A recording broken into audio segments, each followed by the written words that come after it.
I thought Weapons was a film more about its characters than just a horror story. I mean, that's exactly what makes a film successful, doesn't it? When the makers focus on the characters, but this one makes the characters themselves the arc of the whole narration, giving priority one by one to each of them. That's what keeps us hooked, because we anticipate finding out what's going to happen with these characters, or what they're going to do next. Justine reflects the helplessness that so many people face in society. No one even tries to hear you out, and the blame keeps gravitating toward you. But you can't even blame the parents, right? It's their children who are missing after all. In tragedy, people often try to find someone to blame, even if that person has nothing to do with it.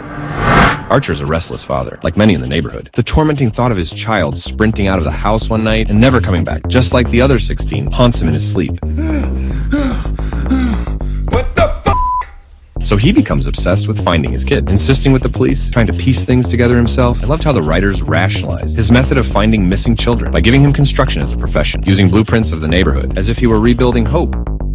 Then there's Paul, anxious, under pressure, trapped by the demands of his wife. The pressure of setting up lunch with the chief, the pressure of looking after her parents, the pressure to perform when she's fertile, the pressure of his profession as a police officer by its very nature. The film shows the quiet weight some husbands carry through this character, and this pressure, like a boiling cooker, finally blows off twice. First with James, and then with Justine, though in different ways.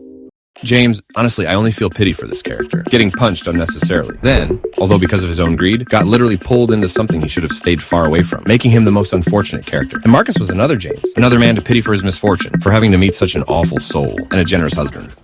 I'm afraid it's really not. And then comes our boy of the hour, Alex, the little brave soul. So mature, so courageous, and all the duties he fulfills for those tied to the leash by the awful witch. Maybe he also symbolizes the many children who come from troubled families, quiet in class, keeping to themselves, scarred and vulnerable by what they've seen at home. This film covers every side of helplessness, from rage to dejection. Weapons speaks through horror, but it's really talking about humanity. And that's exactly what makes this film what it is. Too often, horror fans are left with poor storytelling and cheap jump scares that sometimes aren't even scary. But Weapons respects storytelling. It shines through its craft with jump scares that actually make you jump, or sometimes just hold your breath in anticipation.